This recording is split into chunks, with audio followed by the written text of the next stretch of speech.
Thank you, Jenna. Good job. Hi there. My name is Simon Keith. I'm the Chief Operating Officer of Nevada Donor Network, one of those 58 OPOs that Jenna just invited to the party. I'm also a heart recipient and celebrating 30 years this year. Thank you. In 2011, about 5 years ago, I went on a pilgrimage to seek out the family of the young 17-year-old boy who had tragically lost his life, and through his and his family's gift, my life was saved. I spent a day with my donor's father, culminating with a visit to my donor's final resting spot. A flood of emotions churned through me throughout that day, but as I stood at his gravesite, a strange calm overcame me. My donor, John, died in 1986, and at just 21 years old, I became the ultimate beneficiary of an amazing decision made by a courageous family in the wake of a true tragedy. That gift, the ultimate gift one human being can give to another, has provided me, my family, my kids, a rich and full life. How do you say thank you to someone who gave you everything? Literally everything. On that day, I can assure you there were no words. In the 30 years since receiving that fateful gift back in '86, I have learned a great deal about organ donation and transplantation. Clearly, America has a crisis. The crisis does not discriminate, and we are not exempt in my adopted home state of Nevada. I first understood the scope of this crisis as I found myself sitting on the board of directors for the organ procurement organization in Nevada called the Nevada Donor Network. As a successful, hard-charging businessman, I found the model for OPOs curious. The Nevada Donor Network viewed itself much like a public service type utility business. It was ultra-conservative, hesitant to embrace innovation, and quite frankly, stale. Our clinical results ranked us near or at the bottom of all OPOs in the United States in terms of the meaningful metrics. The Nevada Donor Network was an average OPO at best. So we made changes, big sweeping changes.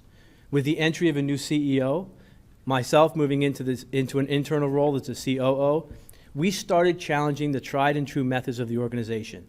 We ticked a lot of boxes, we made a lot of tough decisions, we implemented a lot of new processes and methodologies. We changed just about everything.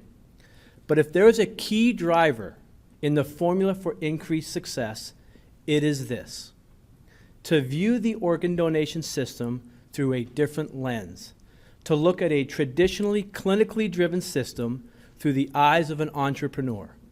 That is where the real collision occurred. That is where the magic happened. A good example of this is how we communicate. As you have just heard from Jenna, the idea of social declarations is new-ish, different, somewhat controversial, and potentially game-changing. In Nevada, we loved it. We immediately embraced it. We spent all of 2014 working through the idea and the concepts. We spent all of 2015 running a pilot project where we aggregated data, we mapped the process, and we further refined the system. Once we really looked at the data and the impact that social declarations could potentially have on our numbers, we felt we could see an increase of potentially 10 to 20%.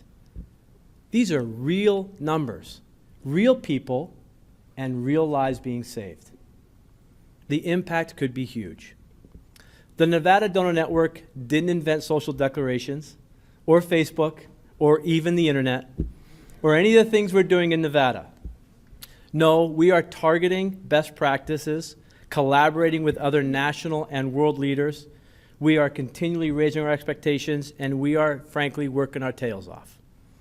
Today, the Nevada Donor Network finds itself being recognized as a world leader in organ donation. We don't say that to be boastful.